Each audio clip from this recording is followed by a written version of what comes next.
Elon Musk ఇండియాలో జరిగిన ఎన్నికలపై చేసిన కామెంట్స్ వాస్తవాలకు దగ్గరగా ఉన్నాయని టీపీసీసీ ప్రధాన కార్యదర్శి అద్దంకి దయాకర్ అన్నారు.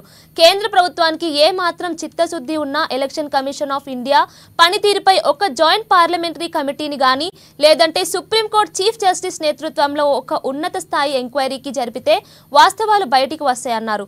పారదర్శకమైన ఎంక్వైరీతో పాటు బ్యాలెట్ విధానాన్ని తీసుకొస్తేనే ప్రజాస్వామ్య పునాదులు గట్టిపడతాయని తెలిపారు. ఇక ఇలాంటి అవకతవకలను దేశం ముందు భరించలేదు కాబట్టి ఇప్పటికైనా వీటిపై కేంద్ర ప్రభుత్వం ఆలోచన చేయాలని తెలిపారు. అనుమానాలు ఉన్నాయి.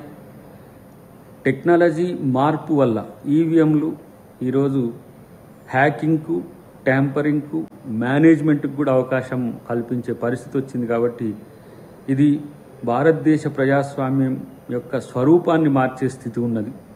ప్రజల యొక్క అభిప్రాయాన్ని తెలపడానికి ఒకే ఒక్క ఆయుధం ఓటు. అయితే ఆ ఓటునే కరప్ట్ చేసే పనిలో ఈరోజు హ్యాకర్స్ కానీ ఇంటర్నేషనల్ వాళ్ళను బుకీస్ కానీ చేస్తున్న ప్రయత్నాలు, పెద్ద ఎత్తున కోట్ల రూపాయల వ్యాపారం జరుగుతున్నది వీటి పేరు మీద, ఎలక్షన్స్ పేరు మీద. సో ఇప్పటికైనా మన భారతదేశం నిజాయితీతో కూడిన ప్రజాస్వామ్యాన్ని ఎంచుకోవాలని అనుకుంటే వీటి మీద ఎంక్వైరీ జరపాలి, పారదర్శకతతో ఎంక్వైరీ జరగాలి.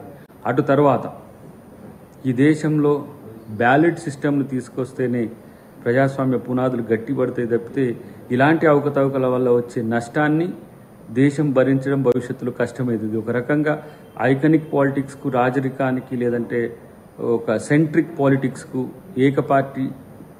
ఏక ప్రభుత్వ విధానానికి, ఒక డిక్టోరియల్ పాలిటిక్స్కు నిలవవుతుంది. కాబట్టి ఇప్పటికైనా కేంద్ర ప్రభుత్వం ఆలోచించాలనేది నా డిమాండ్. ఈరోజు బ్యాలెట్ సిస్టమ్ను తీసుకురావాలనేది ఎందుకు ఈ డిమాండ్ వస్తుందనంటే ఈ రకమైన అనుమానాలు ఉన్నాయి.